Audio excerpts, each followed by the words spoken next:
Bom, boa tarde para todos, para mais um colóquio do programa de pós-graduação em Física da UERJ. Tenho o prazer hoje de anunciar o professor Alexandre Rezende Câmara, que vai contribuir com o nosso seminário, mostrando um pouco e bastante, é pouco, mas é muito, de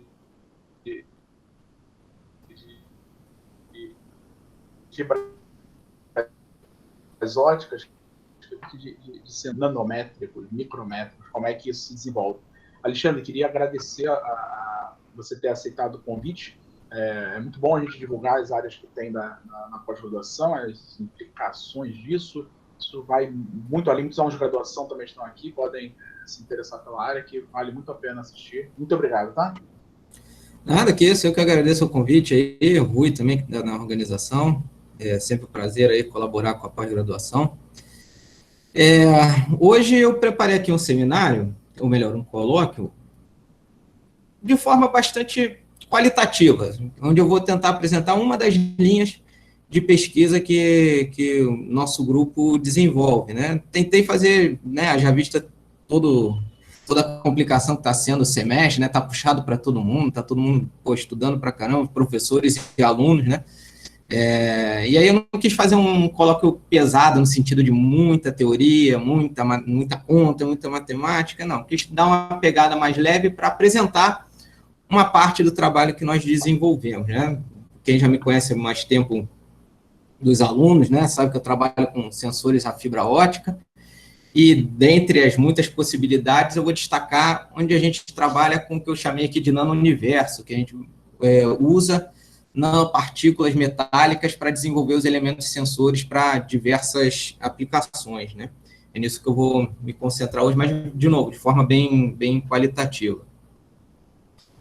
Para quem não me conhece, eu vi aí alguns alunos da pós que eu não os conheço ainda, talvez eles não me conheçam também, então vou só fazer uma história, muito embora tenha até muitos companheiros da época de graduação aqui, né? Eu sou oriundo da UERJ também, fiz licenciatura em Física, período 2003-1, que começou em junho de 2003, né? Adivinha por quê? Fiz a licenciatura e aí, quando eu estava tentando já terminar o bacharelado, que eu não fiz as disciplinas concomitantemente, eu acabei passando para o mestrado acadêmico em Física na PUC, em 2008, e continuei lá para o doutorado também. No doutorado, eu tive a oportunidade de ir a fazer o doutorado sanduíche na Suécia, num centro de pesquisa chamado, à época chamava ACREL. Hoje em dia eles já mudaram essa organização e agora todos os centros de pesquisa públicos lá compõem uma rede. E esse centro de pesquisa, que, dentre outras coisas, trabalha com pesquisas em fibra, não só para... Na verdade, só o meu orientador lá trabalhava com pesquisa acadêmica, eles são um centro de pesquisa que não tem aqui um paralelo, mas poderia dizer que o que mais se assemelharia aqui no Brasil com o centro de pesquisa que eu estava seria um Inmetro, né? Não é bem igual, mas seria parecido, porque lá eles trabalham com a seguinte coisa, né? Eles pegam as demandas universitárias, os trabalhos universitários, desenvolvem os produtos e entregam para a sociedade. Ou as empresas aparecem para lá com demandas, eles desenvolvem isso, financiado por essas empresas, e entregam o produto final a essas empresas, né? Então, eles são uma espécie de parceria público-privada. Tem dinheiro público, mas o grosso, nas diversas áreas que eles têm lá, também vem da privada.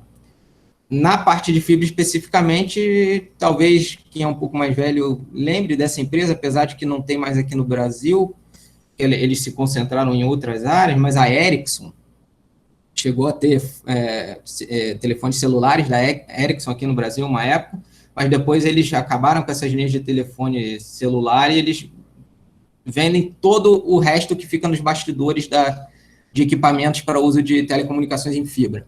Eles não vendem mais os aparelhos, mas são os maiores exportadores de tecnologia para comunicação em fibra. E aí, dentre outras coisas, né, a Suécia é a terra do prêmio Nobel, né, Alfred Nobel, inventor da dinamite. criou a fundação que até hoje distribui prêmios para as pesquisas que mais se destacaram, né? E aí tem foto de 5 vencedores do Prêmio Nobel e um futuro vencedor, né? Já está com a moedinha de chocolate ali, inclusive.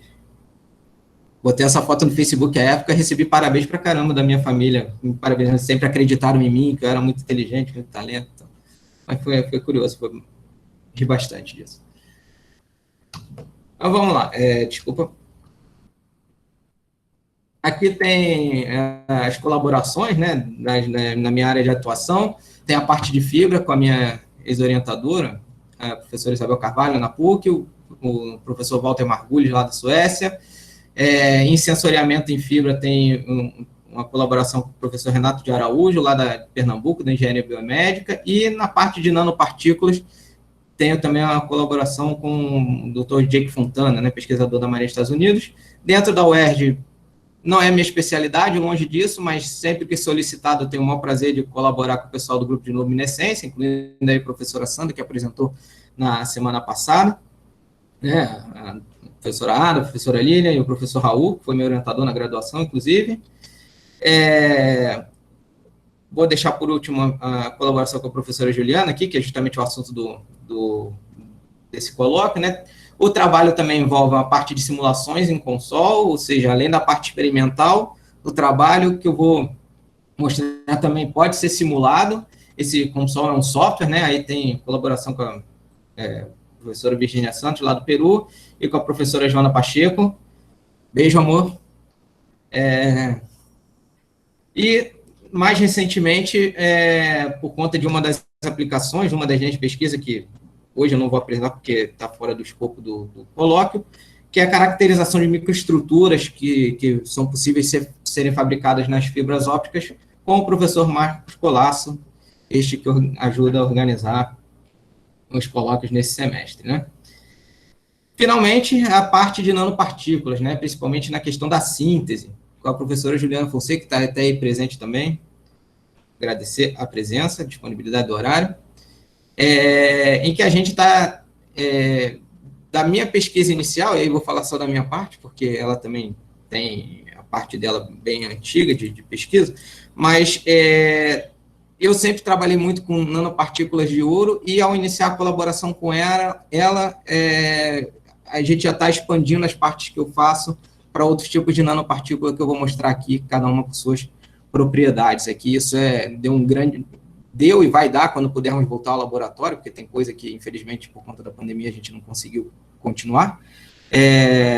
Dá um ganho enorme no quesito na questão do sensoriamento por fibras. Aqui está a equipe dos alunos, né, os estudantes colaboradores, Bernardan, que concluiu o mestrado há pouco, o Renan está aí presente também, vai terminar já, o Marcelo, estava na IC, já concluiu agora em agosto, na porta de IC que acabou agora, a Camila, que está ingressando agora, Camila e Núbia, Camila da Engenharia Eletrônica, para trabalhar com o que o Bernardan começou, Núbia chegou agora, então a gente ainda está decidindo, Juana, Luísa, Paulo, Henrique e Lucas estão já trabalhando com as nanopartículas, e assim que possível voltaremos ao laboratório para cada um dar a sua aplicação, vou mencioná-las no final da apresentação. Bom, sobre fibra ótica, né? A fibra ótica foi um dispositivo criado primeiramente para telecomunicações, e isso é devido ao aumento da demanda de tráfego de informações que ocorre desde os primórdios da humanidade, porque desde sempre a luz, de alguma forma, é utilizada para comunicação. Lá, antigamente, se usavam espelhos, né, até comunicação por espelhos, devido à reflexão da luz solar, fogo também, até consequente sinal de fumaça é utilizado, e até hoje são utilizadas comunicações por luz, dessa maneira rústica, por exemplo, nas embarcações, né? Se um barco, um navio fica à deriva, uma das formas é lançar um sinalizador para que quem estiver na costa veja a luz daquele sinalizador e possa enviar socorro, né? Mas, isso já é muito antigo, né? Mas lá em 1792 foi a primeira vez que se utilizou de maneira muito organizada uma transmissão de informação a longa distância, utilizando a luz. Não exatamente como fibra.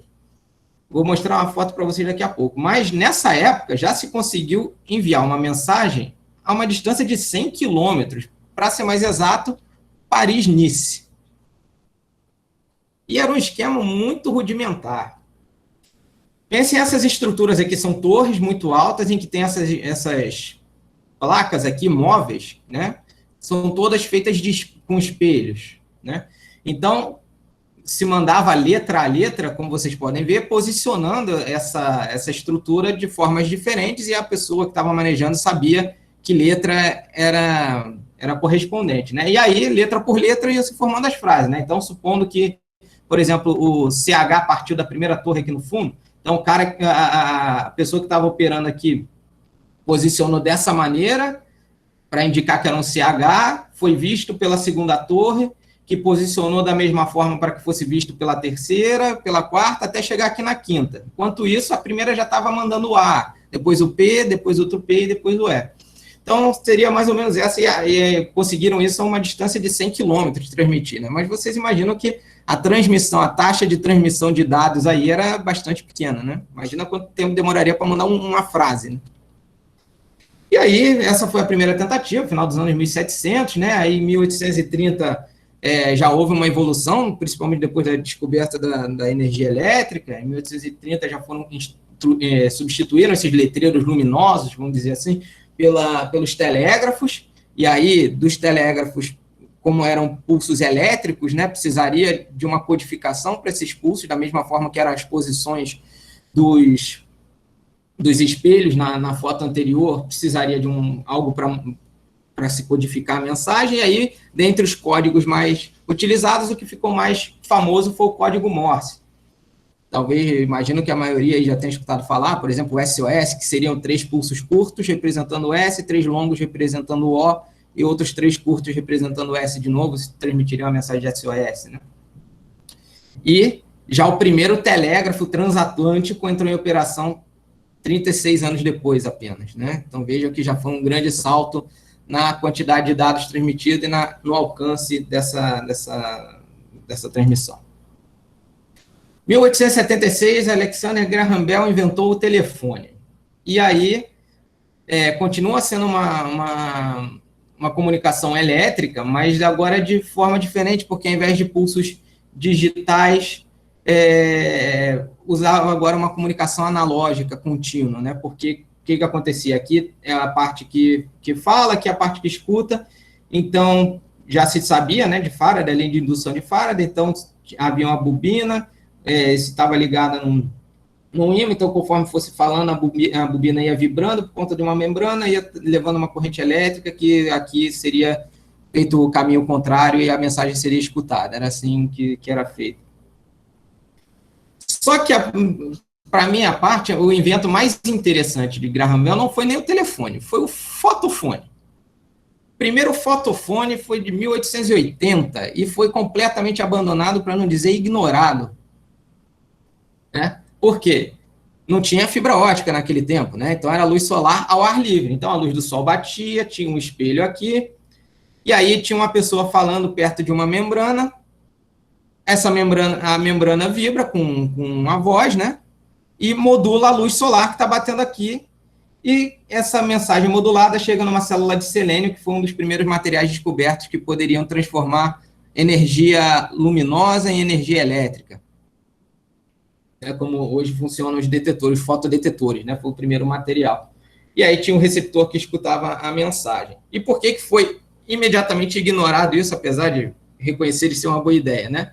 1880, o que acontecia se, por exemplo, passasse uma nuvem na frente ali do Sol? Acabou a mensagem. Então a galera achou que realmente não valia muito a pena investir nisso não, apesar da boa ideia. Mas isso aí seria usado como fundamento muito mais tarde, né? Para que hoje nós possamos ter, por exemplo, internet de banda larga.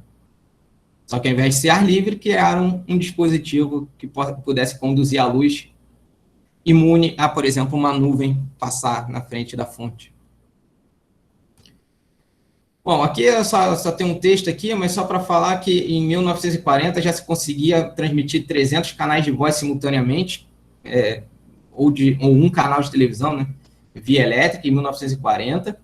Então, comparem isso, 300 canais analógicos simultâneos de voz comparado com aqueles letreiros lá do final dos anos 1790, no início dos anos 1790, né? Já foi aumentando. Aí depois foi desenvolvido o cabo coaxial, e aí conseguiram, por conta das suas características elétricas, conduzir informações a 10 MHz. E depois disso, por conta de limitações, porque quanto mais pessoas necessitam dessa tecnologia, mais canais são necessários e chega a hora que acontece um limite. Chega-se ao limite e você tem que partir para outra tecnologia. E a tecnologia elétrica, vamos dizer assim, começou a travar aqui nos 10 MHz. Não tinha mais para onde correr, mais do que isso começava a informação ser perdida, prejudicada, a qualidade caía. E aí foi a primeira vez que se tentou transmitir não por pulsos elétricos, mas por micro-ondas, né? E aí essa foi a primeira comunicação ótica que aconteceu, né? Bom, em 1948, já se conseguiu, por conta da comunicação por micro-ondas, uma taxa de transmissão a 100 megabits por segundo. 100 mega, essa que a gente paga hoje em dia, aí, quando tem promoção, né? Então, em 50 anos, ou seja, do final dos anos 1800, né? Final dos anos 1800 até metade do século 20, a taxa de transmissão de dados aumentou em 10 milhões de vezes, por conta do desenvolvimento tecnológico. E se a gente for colocar depois da criação das fibras ópticas, nos anos 70, 40 anos depois, e aí bota final dos anos 90, começo dos anos 2000, houve um aumento de 10/7 em relação ao caso anterior. Ou seja, 10 milhões até aqui e daqui até aqui mais 10 milhões. Então, o uso das fibras ópticas por conta das portadoras, né, já que a frequência de transmissão está na casa de terahertz, e você mandar pulsos elétricos em terahertz, comunicação em terahertz elétrica, é impossível por conta das características dos materiais condutores. Isso só foi possível devido à criação das fibras ópticas. No começo eram muito ruins, tinha muita perda, mas hoje a tecnologia já se desenvolveu tanto que as fibras já se chegou ao limite teórico de transparência para a luz passar sem tipo de perda. Se quiserem melhorar isso, tem que desenvolver outra coisa. Não tem mais como melhorar. Só para vocês terem uma ideia, né, 80% do uso das fibras ópticas são relacionadas à área de telecomunicações e outros 20% em áreas diversas, como a de sensoriamento, por exemplo, que eu vou mostrar aqui um pouquinho. Uma curiosidade, né? Se vocês olharem a janela da casa, através da janela da casa de vocês conseguem ver, obviamente, o outro lado num dia de sol bastante bom, né? E a janela nossa de casa deve ter, sei lá, 2 ou 3 centímetros de espessura. Não sei bem, mas um dedo, talvez. A transparência de uma fibra ótica de telecomunicação para o comprimento de onda que ela trabalha é como se, ao invés de você ter uma janela de 2 ou 3 centímetros e conseguir ver o outro lado, a espessura seria de 100 quilômetros e você conseguir ver o outro lado. Sem absorções, sem perdas significativas ao ponto de você conseguir enxergar o outro lado. Esse é o nível de transparência da fibra ótica para a luz que ela carrega, né? A comunicação é feita por infravermelho e não por visível. Visível tem muita perda, a infravermelho na região de 1550 nanômetros não. Que é onde está o limite teórico. Mas, enfim, esse preâmbulo aqui é só para mostrar que um pouco sobre a história do desenvolvimento das fibras em termos de telecomunicações, mas eu estou interessado nos outros 20% aqui, que são os sensores, né? Rapidamente, só para relembrar, eu imagino que todos conheçam o funcionamento de uma fibra, ou a maioria. Para quem não conhece, a fibra ótica é algo que tem a espessura de um fio de cabelo, que é composto de sílica pura, a fibra de telecomunicações, principalmente, sílica pura, CO2, é composto por uma casca e por um núcleo, na verdade é o mesmo vidro, a mesma sílica, só que a região aqui do núcleo, que é onde a luz vai ser conduzida, ela não é conduzida em toda a região, mas sim aqui, recebe uma dopagem para ficar com índice de refração um pouquinho maior, né? E aí possibilitar o fenômeno físico da reflexão interna total, que é quem quem permite que a luz se propague dentro, já vou falar disso, mas algumas vantagens de se usar fibras ópticas na parte de sensoriamento, principalmente, é porque permite grande largura de faixa de comprimento de onda, né? Ou seja, eu posso transmitir milhares, até milhões de informações em diferentes comprimentos de onda sem que uma interfira na outra. Né? Isso é uma vantagem. Na comunicação elétrica isso não é possível. Né? Com uma única fibra, tá? Você bota lá 1 milhão de cores diferentes, cada uma transportando uma informação numa única fibra, e lá do outro lado, havendo quem decodifique essa informação, não vai ter interferência de uma cor na outra. Baixas perdas, como eu disse, a absorção é baixíssima, sobretudo no comprimento de onda da banda C, que é essa de 1550 nanômetros, totalmente dielétrica, então você pode colocar a fibra ótica carregando a sua informação perto, por exemplo, de linhas de transmissão de energia elétrica, onde, além do campo elétrico muito alto, devido à alta tensão, o campo magnético gerado nos fios também é muito alto, e nada disso vai influenciar na informação que você está transportando. Segurança nos dados, ao contrário da comunicação elétrica, é bem mais difícil você efetuar um grampo de uma informação transmitida por luz.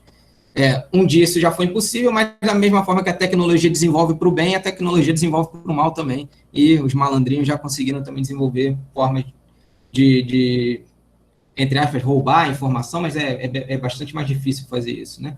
Isolação elétrica, ou seja, não tem risco do operador levar um choque por estar operando a fibra ótica, mesmo que a luz seja muito intensa, né, porque é de vidro, e leve e pequena, né? Imaginem que vocês estão trabalhando com algo que tem a espessura de um fio de cabelo, então, além de leve, porque tem mais ou menos mesma massa de um pouco de cabelo, mas é pequena ao ponto de você conseguir, por exemplo, fazer sensoriamento em áreas muito remotas, muito estreitas, e também em ambientes muito hostis, né? Sendo que o operador não precisa estar nem perto do que vai ser analisado, pode estar a quilômetros de distância, que o sensor vai funcionar da mesma maneira, já que, né, há baixas perdas e a informação toda que a gente quer medir está na luz, né? Bom, essas são algumas das vantagens, né? Por exemplo, para quem trabalha mais com sensores voltados a ambientes de química, por exemplo, tirando o ácido fluorídrico, a fibra ótica consegue ficar permanentemente nos meios mais ácidos, sem corrosão, sem que haja alguma deformação dela. O único que consegue derreter ou dissolver, não sei qual seria o nome correto, é o ácido fluorídrico, mas esse é brabo também. O ácido fluorídrico, se pingar no chão, abre um buraco. Então, é bem forte mesmo. Bom, como eu disse, a fibra ótica funciona através de reflexões internas totais múltiplas, né? E aí eu preciso que o núcleo da fibra, que é onde vai conduzir a luz, tenha um índice de refração um pouco maior do que a parte exterior, que a gente está chamando de casca, senão não é possível o fenômeno da reflexão interna total. Basicamente é isso, algo muito rudimentar que leva uma tecnologia muito, muito moderna. Né? Em geral, isso acontece, né? As melhores ideias vêm das teorias mais fundamentais possíveis. Né? E por que aqui, se a gente levar em consideração que aqui fora, por exemplo, é ar, eu já poderia, não precisava dopar o núcleo, né? Só o vidro já tem o índice de refração maior do que o ar e já possibilitaria a reflexão interna total. O objetivo de ter um núcleo é porque, imagine o seguinte, essa fibra vai ser colocada em qualquer lugar, imagine que cai uma sujeira, haja uma corrosão, um arranhão na fibra aqui na parte de fora, bem aqui na superfície, enfim, colocasse essa fibra em outro índice de refração que não há, então a propagação da luz já mudaria, haveria muitas absorções, né, perdas de luz. Então, para evitar a influência do meio externo, é que se criou uma região central, que a gente chama de núcleo, para que a luz se propague apenas por aqui e fique protegida de todo o meio externo. Essa é a razão, tá? Antes que alguém pergunte, já estou respondendo a parte da questão de refração do vidro em relação ao ar. Tá? É para proteger de perdas de luz, seja por perda por conta de defeitos na fibra ou porque caiu sujeira, e sujeira absorve sempre. Aqui está a explicação rapidamente, né, da reflexão interna total, né? Você entra com um ângulo de incidência. Um ângulo de incidência, não está funcionando aqui o GIF, infelizmente, mas esse GIFzinho azul ia aumentando o ângulo de incidência até a luz se propagar aqui na superfície, e a partir disso aconteceria a reflexão interna total, e aí a luz, ao invés de refratar para o ar, refrataria teria reflexão para a água, né? E aqui, de novo, uma fotinho onde dá para ver bem um laser, provavelmente uma laser pointer, entrando num bastão de acrílico, de vidro, e aí aqui a gente consegue ver bem a reflexão interna total acontecendo. Bom, mas vamos lá. Minha ideia é trabalhar com sensores, e a parte do dano diverso que eu comentei tem a ver com as nanopartículas metálicas que eu utilizo para transformar a fibra num elemento, em algo possível de ser usado como sensor. Porque, vejam, a fibra sozinha, em princípio, ela é apenas um guia de luz. Então, ela não vai fazer nada além disso, né? Então, se eu quero transformar a fibra óptica em algo sensível ao que eu quero medir, eu tenho que fazer algumas transformações, seja modificar a fibra ou adicionar a ela alguém que seja sensível à grandeza que eu quero medir. No caso aqui, o que eu vou mostrar é adicionar o elemento sensor à fibra.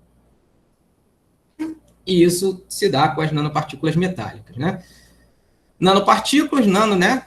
Porque tem dimensões nanométricas, essas pequenos entes, né? Bilionésimo de metro. E quem sugeriu a primeira vez o uso, né, de mexer com esse, entre aspas, nano-universo foi o Feynman, em 1956, onde ele sugeriu que se o homem conseguisse controlar os átomos, novos materiais, por exemplo, poderiam ser criados, né? E hoje a gente vive muito isso, né? Manipulação atômica, a ponto de, né, hoje termos, por exemplo, uma área muito importante que é, sem dúvida nenhuma, a engenharia de materiais, sempre criando novos materiais aí para tentar facilitar a nossa vida, né? Aqui está um pouco de escala, né? Então, se a gente for comparar aqui, não vou levar muito em consideração, mas a hemoglobina está na casa de microns, né? Hemoglobina são as células vermelhas do nosso sangue.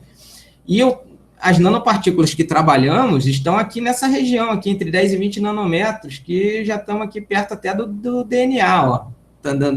Estamos na ordem de grandeza da cadeia de DNA, por exemplo, né? Então, a gente está mexendo com coisas que são centenas, talvez milhares de vezes menores do que as nossas células sanguíneas. Vocês teriam uma ideia aí do que a gente está falando em termos de ordem de grandeza. Onde são utilizados, por exemplo, esses nanomateriais, aí não necessariamente nanopartículas metálicas como as que eu trabalho, mas nanomateriais, né? Por exemplo, as partículas de dióxido de titânio, elas são muito refletoras do ultravermelho, então elas são usadas, por exemplo, para a fabricação de vidros para-brisa de carro, né? Bloqueadores solares para a pele, né? Já que o que faz mal para a gente é o ultravioleta. Se você tem um bloqueador solar que usa nanopartículas que refletem ultravioleta, ajuda bastante no objetivo de nos proteger, né? Essas mesmas partículas são utilizadas, por exemplo, para construir vidros autolimpantes. E aí, como é que elas funcionam? De novo, o dióxido de titânio é utilizado aqui, a luz solar bate, vai ser refletido, a reflexão vai interagir com a sujeira que está agarrada no vidro, ela vai degradar, se desintegrar, e aí, quando a chuva bater, limpa a janela. Mais ou menos, resumidamente, seria isso.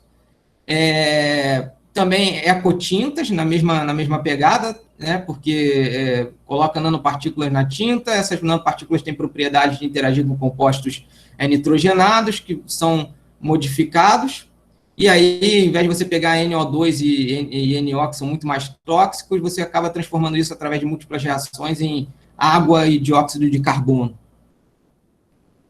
Ainda assim, dióxido de carbono é um poluente, mas um pouco menos tóxico do que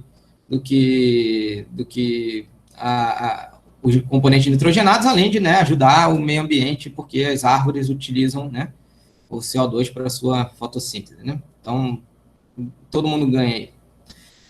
Nanoímãs, por exemplo, contra câncer e HIV, e aí os nanoímãs, eles são carregadores de medicamentos, né, ou carregam materiais que são fotoativos, ou, nesse caso, semagnéticos, que são sensíveis à variação de campo magnético. Então, o medicamento que contém os nanoímãs, ele é absorvido, por exemplo, por um tumor, e aí coloca a pessoa, né, um ímã voltado, um ímã de campo variável, para interagir na região onde a pessoa tem esse tumor, né, externamente, e aí, por conta da variação de campo, esse material esquenta, e ao esquentar, vai esquentar o tumor, e aumentando a temperatura do tumor, você mata ele. Então, é uma forma, né, de fazer isso aí. Existem outras tecnologias, aí não com campo magnético, mas, por exemplo, fotoativas também. Hoje em dia há uma espécie de radioterapia contra o câncer, em que você, na mesma situação, você coloca nanomateriais fotoativos para serem, junto com medicamentos, que serão absorvidos por tumores, e aí você vem com uma agulha que contém uma fibra óptica dentro, espeta esse tumor, é um pouco invasivo, mas é uma agulha de injeção, e dentro tem a fibra, e aí quando a fibra conduz a luz, né, que vai ativar esse medicamento, novamente é a história de esquentar o tumor e matar o tumor por conta do aumento de temperatura. E é uma radioterapia ultralocal, então preserva os tecidos bons que ficam ao redor do tumor, né? Então isso já está sendo utilizado também. E nanochips para vacinação, né? Tem uma galera que não vai querer usar, infelizmente, que vacina vai transformar a galera em comunista, mas essas plaquinhas aqui, não sei se vocês conseguem ver, tem 4 quadradinhos aqui, mas esses quadradinhos estão compostos por nanoagulhas, vamos dizer assim, nanorecipientes, que daí a pessoa vai colocar sobre a pele, né? Essas nanoagulhas não vão nem machucar, porque elas praticamente entram pelos poros da pele, e aí vão, aos poucos, vacinando a pessoa. Então, já não teria nem aquela questão da agulha de injeção mais, poderia ser nesse sentido aqui as vacinas, né? E, bom, isso aqui é só um exemplo do que a gente já tem disponível aí para conseguir usar no nosso dia a dia. O que me interessa aqui? Eu uso nanopartículas metálicas, em geral esféricas, para construir sensores. E o efeito que faz com que elas sejam úteis para sensoriar é a ressonância de plasma de superfície localizada. Eu vou tentar rapidamente, de forma qualitativa, explicar aqui. Ficarei feliz se surgirem dúvidas sobre isso.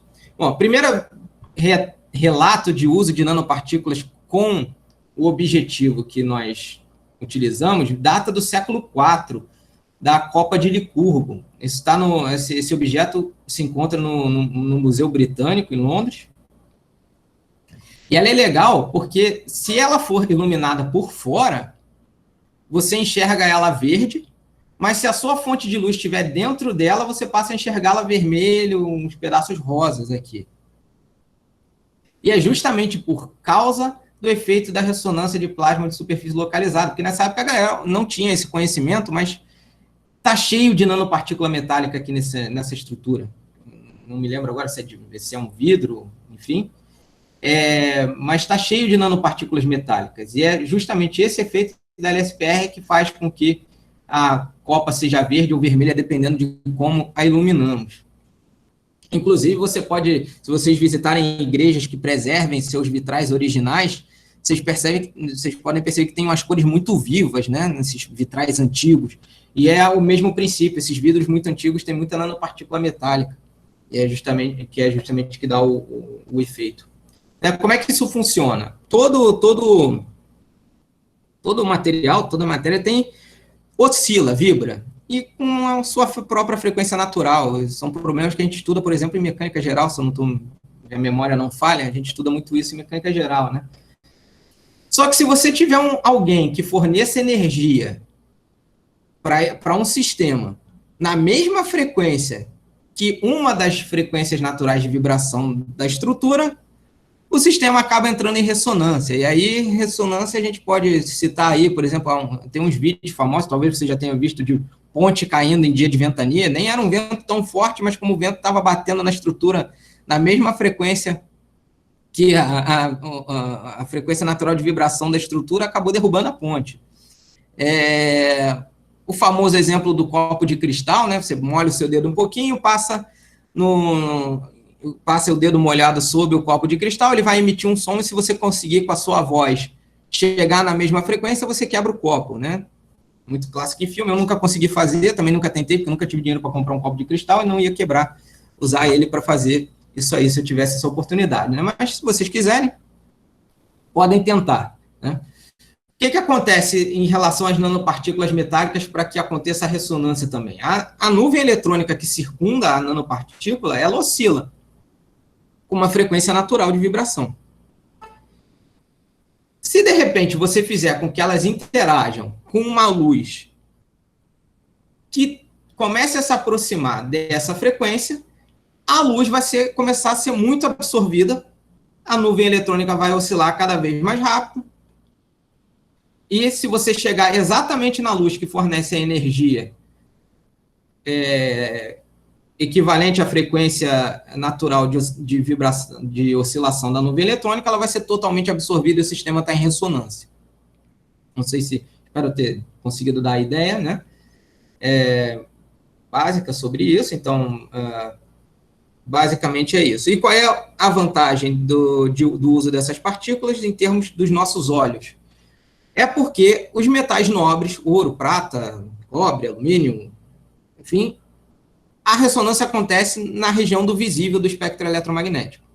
Isso é legal. E é justamente, por exemplo, por isso que a gente viu ali a copa de Licurgo rosa. Provavelmente aquela copa está cheia de nanopartículas de ouro. A gente já vai ver já rosa, ouro. Calma, chegaremos lá. Bom, do que depende esse fenômeno, né? Não é simplesmente a luz chegar e interagir. Vai depender muito também... deixa eu ver aqui. Sim, desculpa. Antes falar só porque os metais, né? Os metais, se vocês pensarem na constante elétrica deles, a constante elétrica é um número imaginário. Ao contrário, por exemplo, do ar, que o índice de refração é 1, e a constante elétrica é 1, o vidro, que o índice de refração é 1,33, etc. Os metais, eles têm índice de refração imaginário. E a parte imaginária desse número complexo é o que dá a absorção e vai gerar o efeito, vai possibilitar o efeito de ressonância aqui, no caso. Certo? Se vocês quiserem, vocês podem acessar aqui esse site, que é bem legal. Ele mostra dados experimentais fitados pelas equações e mostram quais são os índices, a parte real e imaginária do índice de refração e também a constante elétrica através de gráficos e números. Né? Bem interessante se você tiver essa curiosidade. Para muitas, não apenas metais, mas diversos materiais, inclusive água, ar, né, que são os mais tradicionais. Outra coisa importante é que, ao contrário dos materiais macroscopicamente falando, esses que a gente manipula no nosso dia a dia, quando a luz bate no material que é muito grande em relação ao seu comprimento de onda, a luz ou ela é absorvida ou ela é refletida. Mas no caso das nanopartículas, como elas são, inclusive, muito menores do que o comprimento de onda, seu diâmetro, seu raio, seu diâmetro são muito menores do que o comprimento de onda da luz incidente, você entra numa condição em que a luz não é refletida, ela é espalhada. E aí, dependendo um pouquinho dessa relação, você tem o espalhamento Rayleigh ou espalhamento Mie. O espalhamento Rayleigh, por exemplo, é responsável pelo céu azul, né? A luz vem branca do Sol. Por conta do espalhamento nas moléculas que compõem o ar, o azul é desviado, é o que a gente enxerga, e aí quando a luz do Sol bate no chão, ela está amarelada. Né? Essa explicação aí, o espalhamento Rayleigh, dentre outras coisas. Então, as partículas espalham e absorvem, só que quando a luz tem frequência perto da frequência natural de oscilação da nuvem, ela quase não é mais espalhada, ela é praticamente toda absorvida. E aí esse efeito depende, claro, do tamanho das partículas de tamanho diferente, a interação com a luz é diferente, a forma faz diferença se a partícula tem formato esférico, ou cúbico, ou triangular, etc. E também o meio externo, onde as nanopartículas estão. Se você pegar a mesma luz com a mesma nanopartícula, mas elas estiverem em ar ou em água, a ressonância pode ou não acontecer. A energia para causar ressonância vai mudar dependendo do que tiver aqui fora. E é essa característica que a gente vai explorar, aliás, nós exploramos nos sensores que produzimos. É a questão do meio externo às nanopartículas. Se houver mudança no meio, por conta do que eu quero medir, a presença ou a quantificar, a gente vai ver a mudança do comprimento de onda onde ocorre o efeito de ressonância. Basicamente, isso que a gente faz. Aqui está uma figura de um artigo, tá, no mesmo artigo de onde eu tirei a foto anterior, Então, para tentar exemplificar o que eu quero mostrar com relação à forma e o tamanho, tenho todas essas soluções aqui, ó, vermelhinha, amarela, verde, azul mais claro, mais escuro e roxo, né? Todas essas soluções, todas, são compostas por nanopartículas de ouro. E por conta do tamanho da forma, vejam que aqui a extinção da luz, ou seja, espalhamento mais absorção, ocorre em regiões diferentes, inclusive umas mais estreitas, outras mais largas. E, por exemplo, se a gente olhar a vermelhinha aqui, ela absorve bastante o comprimento de onda de 530, 520, que é a região do verde. Então, se eu jogo luz branca e as partículas absorvem o verde, logo eu as vejo vermelhas. A gente vê sempre as cores complementares, né? E isso vale para todas as outras, né? Não sei quanto tempo eu tenho, acho que eu estou me alongando um pouco, quero mostrar as aplicações, são 2h46, não sei exatamente a hora que eu comecei. Aqui tem outras fotos, vocês estão vendo aqui diferentes concentrações, o tamanho aqui pequenininho, mais vermelho, um formato um pouco ovalado, aqui já amarelo, aqui já tem uma cara meio hexagonal, pentagonal, já da roxa, enfim, você pode manipular a região da ressonância manipulando a forma e o tamanho das partículas que você produz. Rapidamente, vou mostrar a fabricação. Há duas formas que nós utilizamos lá no grupo para fazer. Uma é depositando filmes finos. Quem começou a trabalhar com isso no nosso grupo foi a Mariana, talvez vocês a conheçam, hoje ela está na PUC.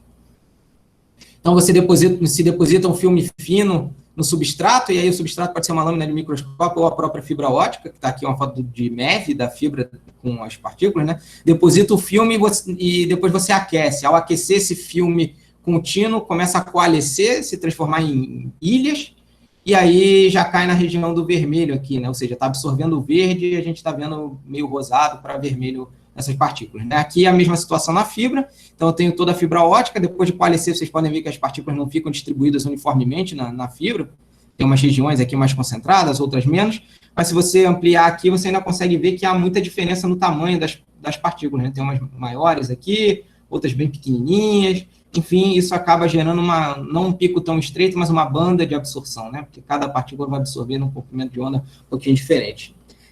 Vantagem desse método, apesar de não ter controle nenhum do tamanho das partículas, é a rapidez, isso aí a gente faz em 4 ou 5 minutinhos. Agora tem um método um pouco mais longo, né, que daí já envolve a minha colaboração com a professora Juliana e com os estudantes, o Marcelo e o Renan principalmente, estão aí presentes, pelo menos estão com o computador ligado, fingindo que estão assistindo. O Marcelo, na iniciação científica dele, ele estudou formas de se fazer nanopartículas de cobre. E por quê? Porque, assim, não é exatamente uma receita de bolo, como pode parecer aqui. Porque as nanopartículas são coisas muito sensíveis para serem feitas. Então, tem problemas de oxidação, aglomeração delas depois do processo feito, que aí, se as partículas aglomerarem, a solução já não serve para ser usada. Controlar tamanho, controlar forma, controlar o processo em si, porque às vezes você pode ter... você pode estudar o custo-benefício de tempo, de concentração de reagentes, etc. Então, o Marcelo trabalhou muito nisso nos últimos 2 anos, testando um sem número de formas de se fazer, sobretudo as nanopartículas de cobre, que são muito problemáticas, por conta de alguns dos motivos que eu mencionei há pouco, né? Então, uma das receitas que ele usou, talvez a última delas, foi colocar sulfato de cobre junto com polietileno glicol e o borohidreto de sódio para fazer a solução de nanopartículas, né? O que são esses caras? Esse cara aqui é o reagente, esse sal aqui, que é ele que vai fornecer o cobre para virar nanopartícula. E as nanopartículas, elas não podem ter, no nosso caso, elas não podem estar ionizadas, elas têm que estar neutras, né? Ou seja, partículas de cobre zero. Então, é preciso um redutor. Ou seja, o redutor aqui vai fornecer as cargas necessárias para neutralizar as nanopartículas de cobre, nesse caso é o borohidreto de sódio. Polietileno glicol é alguém que vai ajudar a estabilizar as partículas na solução.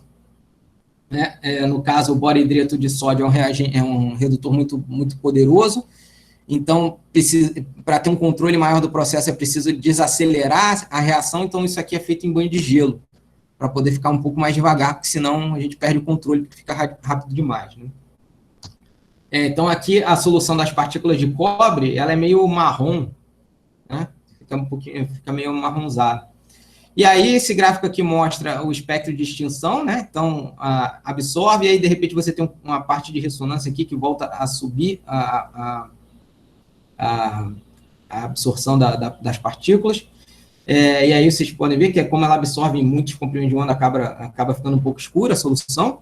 E essa curva vermelha, lembra que eu falei que parte do trabalho é simulado no console? Essa aqui é a curva simulada. A gente tentou simular o efeito de uma nanopartícula na mesma situação de absorção de luz, né? E aí, óbvio, essa solução aqui não é uma nanopartícula, né? Tem um monte, milhões delas, né? Então, por isso, ajuda a explicar um pouquinho a defasagem entre esse comprimento de onda simulado e esse comprimento de onda experimental, né? Porque a gente não está levando em consideração as possíveis interações entre as partículas aqui, que pode deslocar um pouquinho esse negócio. Então, mas dá para fazer, né? Só para a gente ter uma estimativa, o importante é que a cara da curva ficou, né? O decaimento da absorção acabou ficando similar, né? Então, carece de ajustes à simulação, mas estamos no caminho certo. Outra nanopartícula que foi feita partimos para uma tentativa de partículas bimetálicas, e aí seria as partículas de cobre recobertas por uma camada de prata, como se fosse uma esfera dentro da outra. E aí, de novo, usamos os redutores. Na verdade, agora o boridreto de sódio ajuda a reduzir, e ele é muito poderoso, muito embora esses dois elementos aqui, essas duas moléculas, o ácido ascórbico popular, né, vitamina C, né, usada para fazer nanopartículas, inclusive se faz lá na química da UERJ nanopartículas de ferro, utilizando como redutor chá preto, por causa do ácido ascórbico, e o citrato de sódio. Mas esses dois redutores aqui, eles são, digamos, mais fracos do que o boridreto de sódio, e aí eles atuam na estabilização dessas partículas bimetálicas, para evitar, por exemplo, aglomerações entre elas, ajuda a criar uma espécie de capa protetora aí, vamos botar assim, para que elas não dificulte a aglomeração, porque estatisticamente, termodinamicamente, a tendência é que essas nanopartículas acabem aglomerando um dia, né? E esse um dia pode ser 1 hora depois, pode ser 10 minutos depois, ou pode ser como as nanopartículas de ouro, que são as melhores para se trabalhar, que eu tenho as soluções de nanopartícula que já tem 10 anos e estão lá na geladeira e continuam dando a ressonância no mesmo comprimento de onda de sempre. Então, sim, depende muito do metal, né? Então, sobretudo por esses metais mais problemáticos, há de se criar se tentar alguma ferramenta para evitar aglomerações das partículas. Então, após a síntese, né, dessas partículas bimetálicas, veja que imediatamente após as partículas estavam absorvendo, a ressonância estava acontecendo em 392 nanômetros, ou seja, no violeta, na fronteira com o azul. E a solução começou, depois de uma semana, foi medida e já estava em 405, e depois 406, ou seja, muito provavelmente houve alguma aglomeração entre as partículas, e aí o tamanho delas ficou um pouco maior do que a gente gostaria, por isso houve esse deslocamento, ou seja, caminhou para o azul. Mas parece que depois dessa uma semana estabilizou um pouco, e aí não houve nenhum 405 ou 406, está dentro do erro do equipamento, então dá para dizer que ficou estável, né? Então não aglomerou mais, pelo menos. Aqui agora o Renan, ele faz de ouro, e ele também tentou fazer de várias formas para testar o controle e o tempo do processo, e o tamanho também, né? Ele testou 8 nanômetros, ou seja, a partícula com 8 nanômetros de diâmetro. Eu tenho quanto tempo, hein? Desculpa. Na verdade, assim, não, tá dentro, fez 50 minutos agora. Pode continuar. Só porque eu tenho, assim, eu tenho uns videozinhos para mostrar, vou tentar, porque não, tem a reação. Pode, todo mundo tem passado um pouco, não tem problema não. Mais nas aplicações. Tá, vou correr um pouco aqui. Então, novamente, precisa do elemento que vai fornecer o ouro, no caso, que é o ácido tetracloráurico triidratado, e aí ele vai ser reduzido. De novo, tenho 2 redutores, sendo que o citrato é mais fraquinho um pouquinho, então ele vai servir para estabilizar. E aí a gente tem as nanopartículas, começa transparente, e aí conforme o redutor vai sendo adicionado, né? Tá vendo? Acho que dá para ver aqui uma agulha gotejando, né? O redutor. As nanopartículas vão sendo reduzidas, e aí chega-se ao tamanho desejado, e aí aqui está parecendo um pouco alaranjado, né? Mas, enfim, daqui a pouco mostra. Tem as de 20 também, as de 20 funcionam mais ou menos da mesma forma, e aí no final a solução começa meio amarelada, fica transparente, depois ela vai preteando, e no final, quando as partículas, a reação se completa, fica um vermelho meio vinho.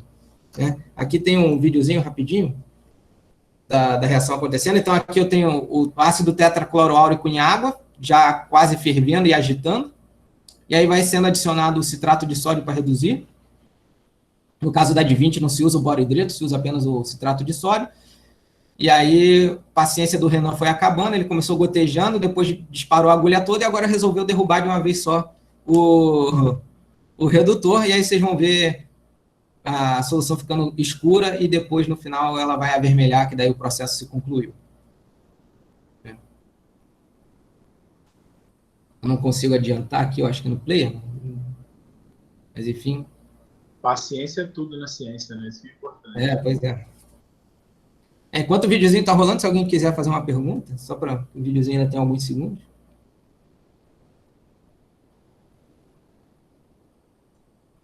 Perguntas? Então, tá vendo? Já ficou meio preto aqui e daqui a pouco vai dar uma clareada e ficar vermelho.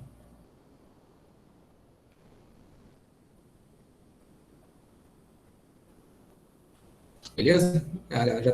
Já dá para notar que está começando a vermelhar? Pelo menos aqui na minha tela aparece. Não sei se na de vocês vai aparecer. Bom, enfim, para não alongar muito, depois está ficando vermelho já, né? Depois fica vermelhinho igual na foto que eu mostrei antes. Vou só adiantar aqui para não alongar muito. Bom, então aí o que acontece? O Renan ele fez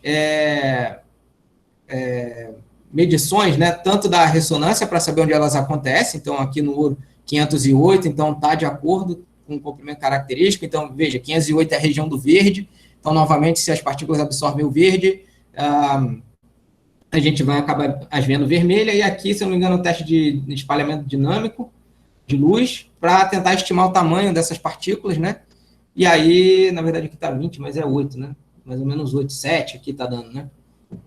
Então, verificou-se que as partículas têm tamanho correspondente a 7 nanômetros. E aqui tem umas fotos de MeV, se eu não me engano, dessas partículas. A escala de 20 nanômetros, dá para ver aqui que elas estão bem separadinhas, né? Essas manchinhas pretas aqui são as partículas. Aqui sim as de 20. Apesar de que não ficou bem 20, está bem espalhado isso aqui. Então, tem um desvio padrão grande ainda de tamanho, mas isso aí pode ser também por conta da proximidade das partículas. Então, quer dizer, esse teste, né, se as partículas estiverem muito juntas, ele vai supor que é uma partícula grande, não duas partículas pequenas, né? Então, por isso, talvez, esse desvio padrão grande aqui, mas em torno de 15 a 20 nanômetros deveria dar essas partículas aqui. E absorvem, como elas são maiores, elas absorvem um pouco mais na direção do infravermelho, ou seja, saiu de 509, se não me engano, das de 8, e veio para 519, que está de acordo com a teoria também.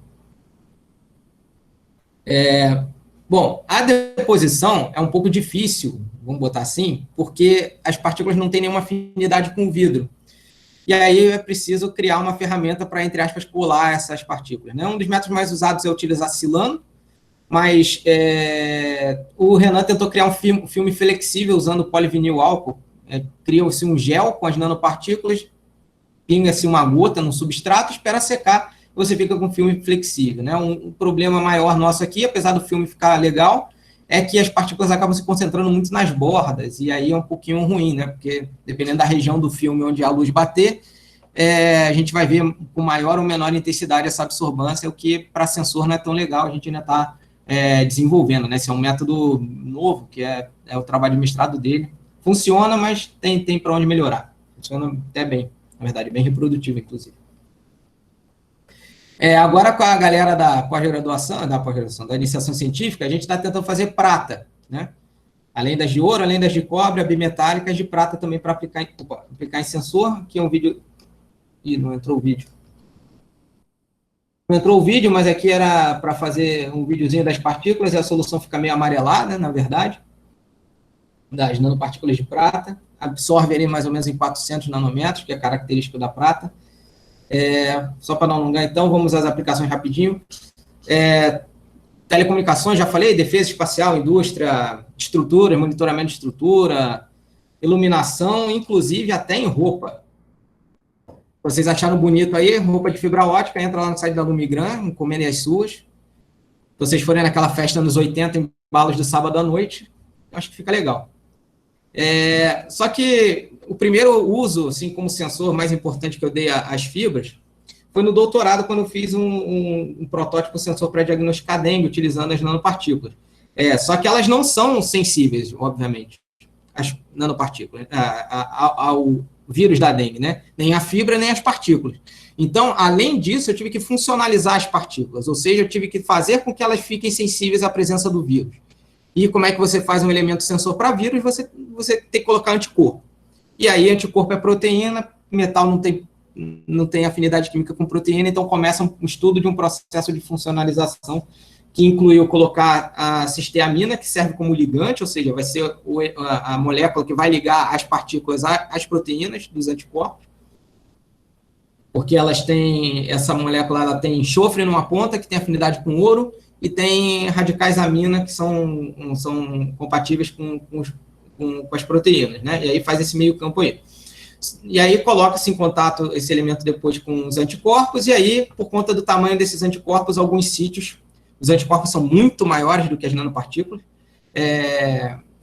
ficam em sítios abertos aqui, por conta da dimensão dos anticorpos, né? E aí, se a gente utilizar o elemento sensor do jeito que está, a gente não vai entender se a gente está vendo uma resposta do anticorpo à presença do vírus ou do ligante, porque se o ligante tem afinidade com o anticorpo, obviamente também terá com o vírus, né? Então, a gente fecha esses sítios vazios com glicina e depois coloca o elemento sensor em contato com os antígenos, né?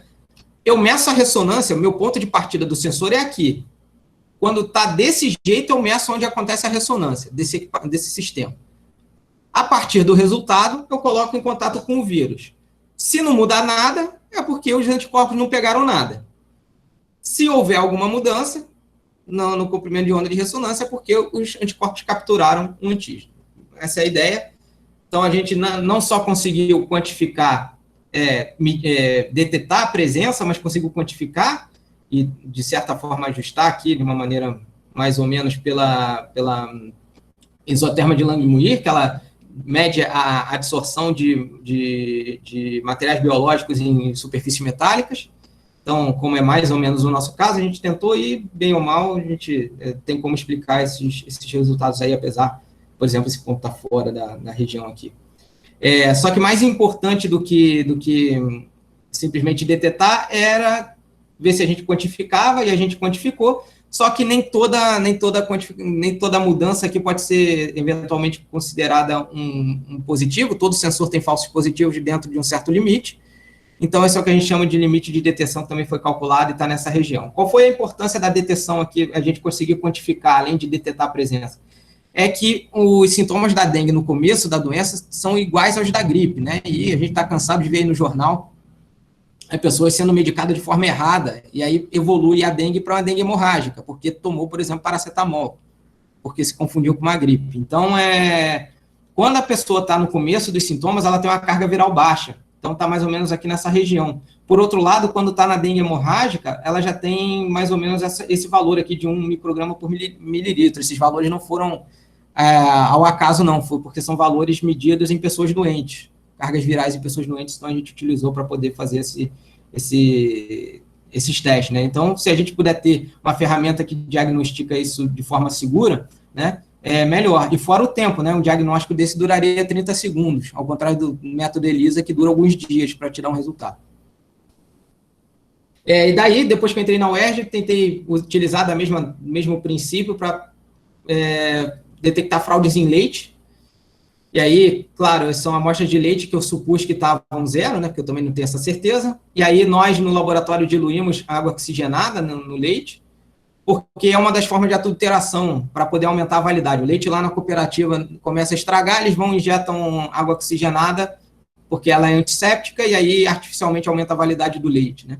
Não é nessa concentração de 50%, 40%, mas se o sensor não funcionar com 50%, dificilmente vai funcionar com 1%, né? Então, a gente tentou fazer uma coisa mais grosseira, utilizando o mesmo princípio, só que aí com as nanopartículas puras, e aí a gente conseguiu fazer uma relação linear entre a concentração e a variação do comprimento de onda de ressonância, né? Com as partículas antes do contato e depois do contato com a amostra de leite. esse trabalho aí tá para continuar, né? Infelizmente a Mariana foi para a PUC, e aí, enfim, tá vago aí, o dia que eu entrar no mestrado da física, na pós da física, eu consigo, de repente, consigo um aluno para desenvolver isso aí.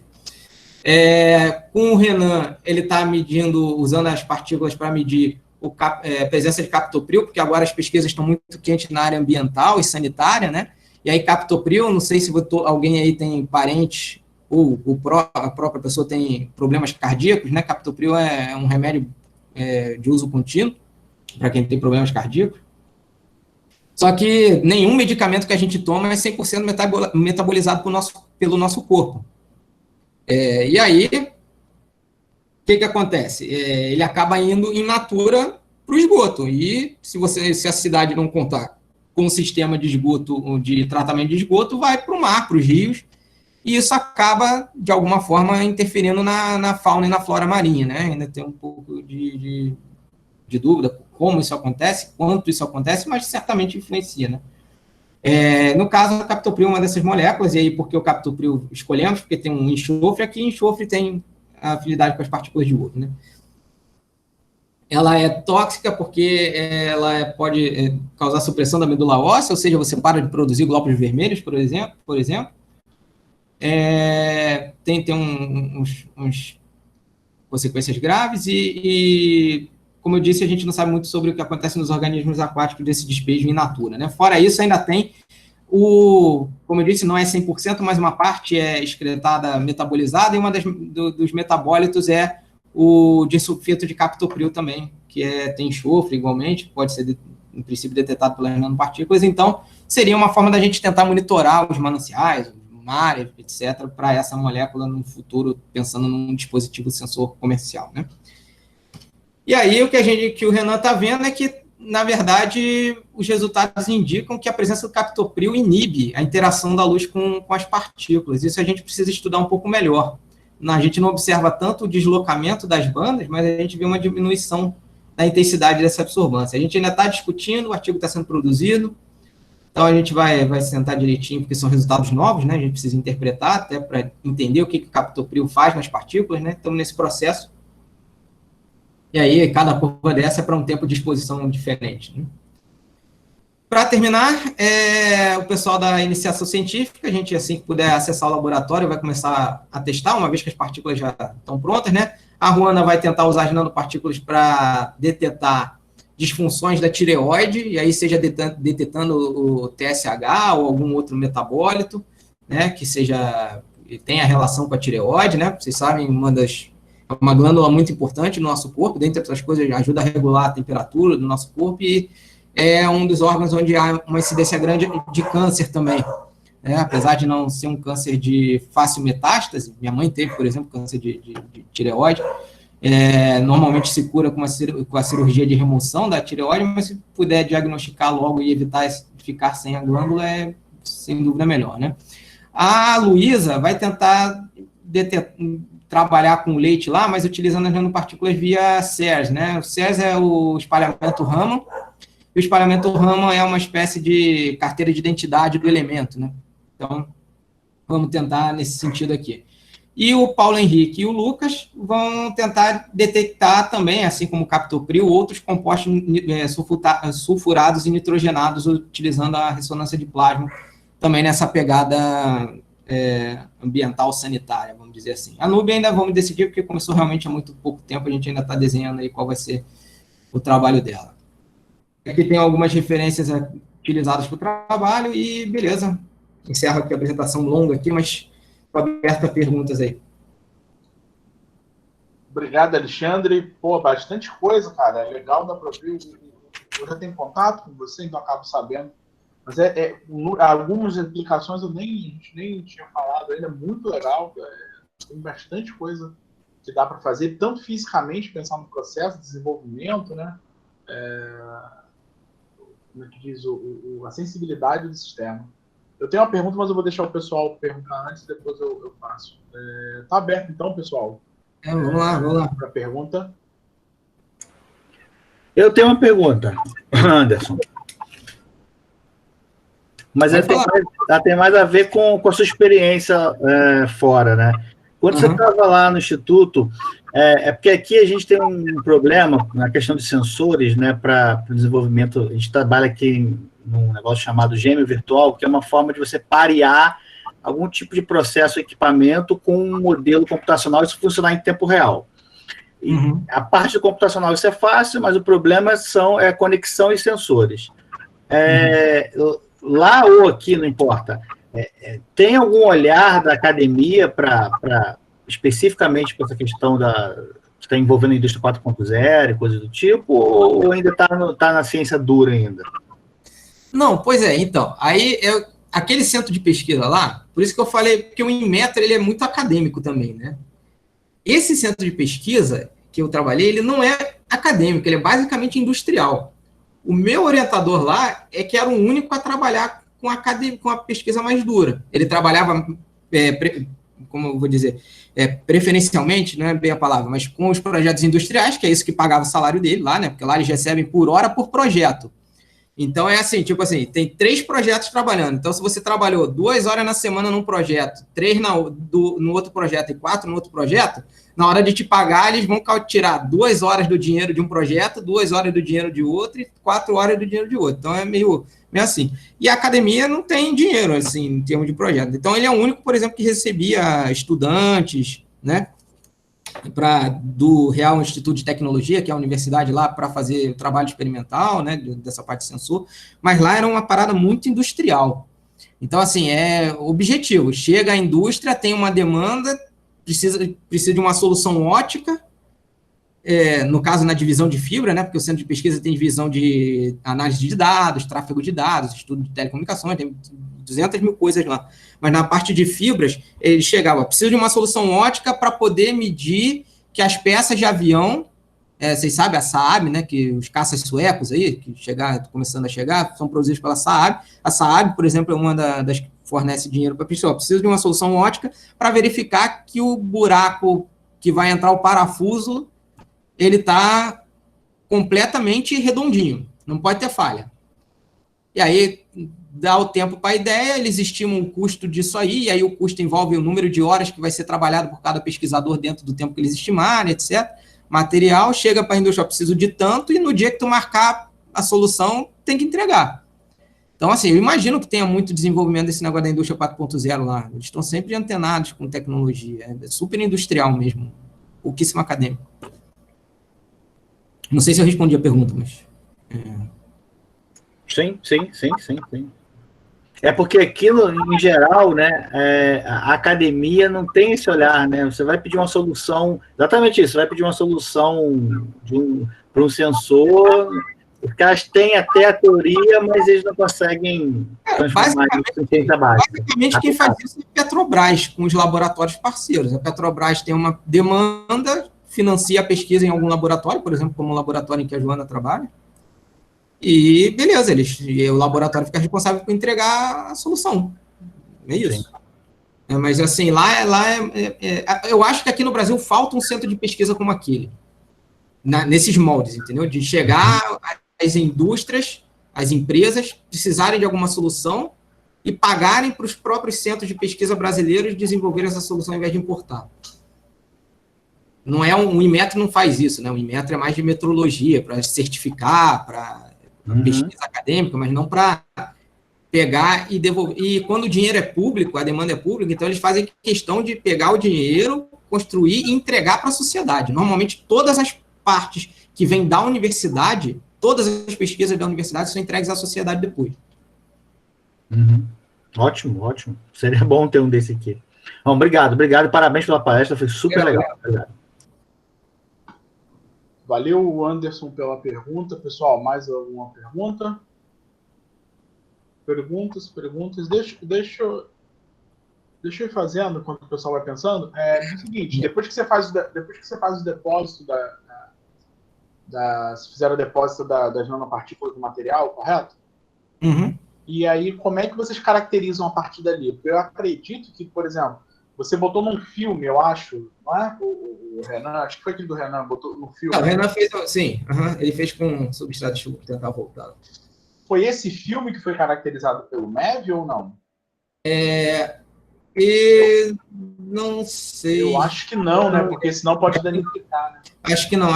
Deve ter sido outra coisa. Eu acho que não tenho certeza agora você me pegou. Mas da caracterização ótica, eu acho que, quer dizer, não sei. Por não estar uniforme, talvez seja. O Renan está respondendo aqui, ó. Filmes só foram caracterizados por FM. Não, mas tá bom, tá. Tá. Valeu, Renan, obrigado aí. Copia de força atômica. Isso. E fora a caracterização ótica é o seguinte, pega esse substrato, bota no espectrômetro e vê a absorção com o filme já, também. A gente já vê pronto. A gente faz as partículas sozinhas e depois faz o mesmo teste no filme. Tá. E aí é isso que eu imaginei. O Renan tá até falando aqui, eu imaginei que o MEV teria degradação, porque você está seguindo um canhão de elétron no material. O AFM já não. Mas vocês chegaram a difratar isso ou não? Porque no, eu acho que não, né? A gente não fez a difração. Porque nanopartícula tem um tamanho, tem um perfil de difração ainda mais de ouro, que é muito cristalino. Na verdade, a gente estima esse tamanho, em geral, com o DLS. Dá uma boa estimativa. Porque o que acontece? O DLS é um teste meio falho dentro de um certo limite de tamanho, mas para as nanopartículas ele é muito preciso, porque elas são muito pequenas. Então, assim, a precisão do DLS, porque o DLS, em geral, ele pega a partícula e pegaria uma região em volta também, né? Então, se você mede 8, não é bem 8, deve ser 7, grosseiramente. Né? Ele mede 7 mais um fora ali, como se fosse 8. Só que como as partículas são muito pequenas, não se espera que o DLS tenha quase diferença nenhuma com o tamanho real mesmo, entendeu? Então, já para nós é um teste rápido que já serve bastante bem.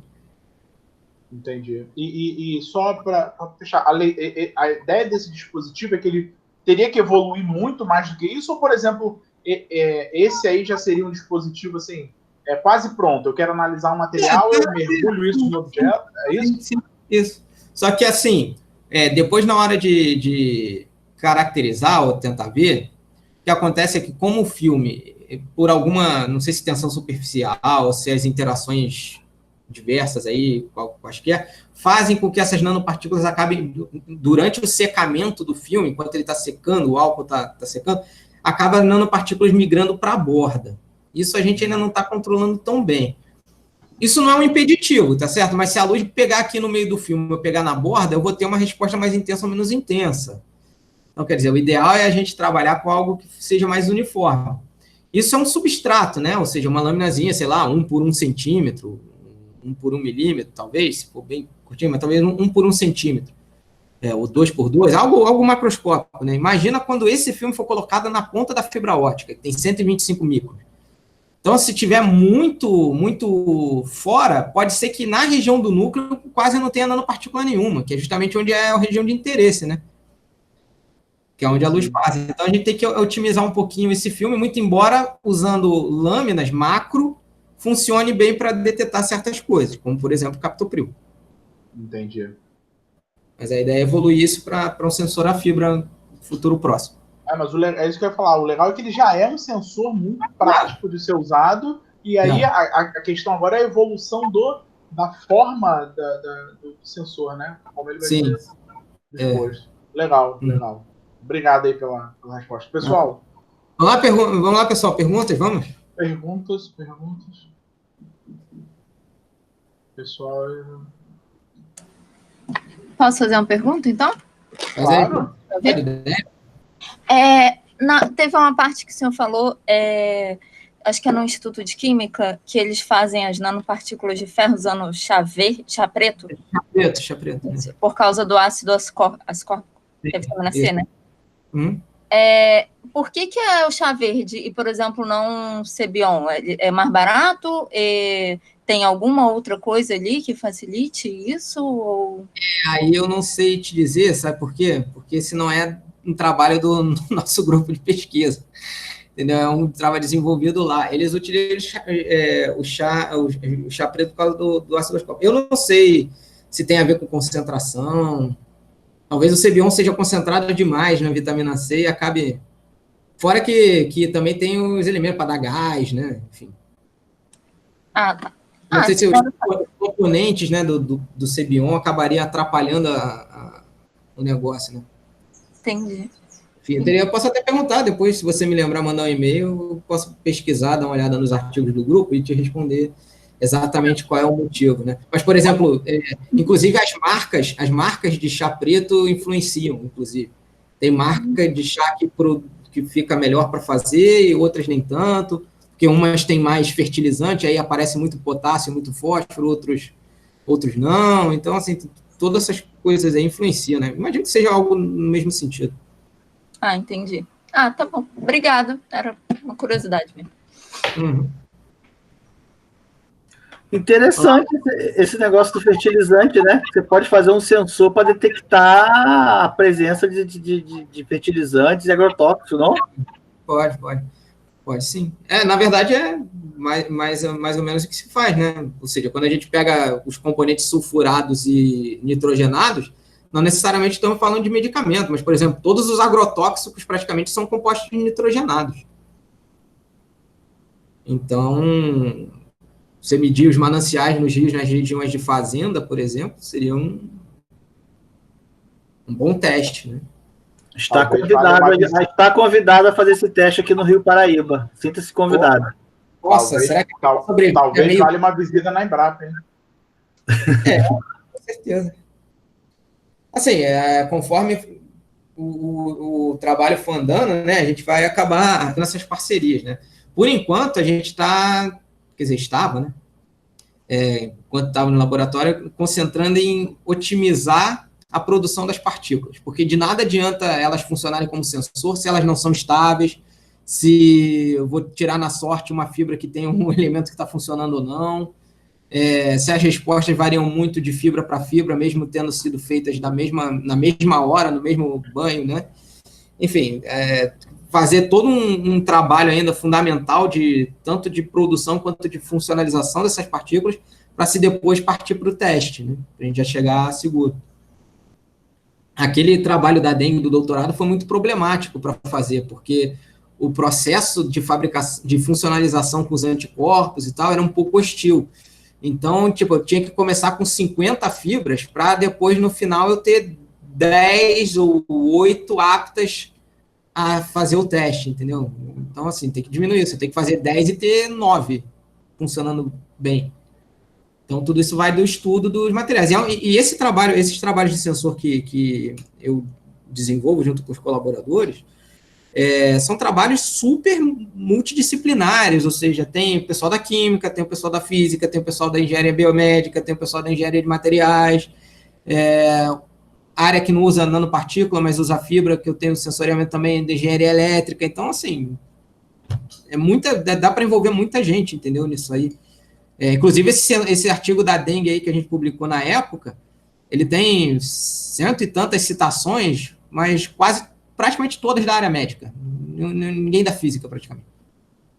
É engraçado que, então, é bem legal para mostrar isso, que tem muita preparação de amostra envolvida, tem muita física envolvida, pessoal, porque a gente não tem um seminário... Eu mostrei de forma qualitativa, mas estudar formalmente esses efeitos aí é brabo, né? As simulações são bem interessantes. São pesadas. Então, para quem quiser área de computação, área de produção de amostra, caracterização de amostra, várias técnicas aí, são outras áreas de conhecimento para caracterizar essa amostra. Vale a pena. Alexandre, pessoal, acho que não tem mais perguntas. Se tiver aí, enquanto eu te pedindo. Se tiver, quem quiser depois tiver curiosidade, quiser informação, tá meio tímido de falar agora, mas quiser mais informações e tal, só me entrar por e-mail e a gente faz um contato aí, explico com mais detalhes os trabalhos, né, para quem gostou. Isso foi só um dos trabalhos. Tem outras linhas de pesquisa com fibra que eu também trabalho, mas depois quem quiser saber é só entrar em contato. Meu e-mail está disponível aí. Então, gente, queria primeiro agradecer o pessoal por ter ficado aqui assistindo, agradecer ao Alexandre, que, Alexandre, é muito legal, dá para ver que a gente está na margem ali do que juntando a física de base junto com a parte aplicada, que, como o Anderson falou, é bem importante para a gente dar esse salto, principalmente na instituição de coisas de tecnologia, propor coisas de tecnologia e não só ser usuário de tecnologia. Então, queria te agradecer e parabenizar. Bem legal o Nada, trabalho. eu agradeço o convite. Estou sempre à disposição, aí, sempre que precisar, tuas ordens. Valeu. Muito obrigado, pessoal. Agora eu vou pedir para o Rui parar de gravar. Muito obrigado a todo mundo e até a próxima. Abraço para todo mundo.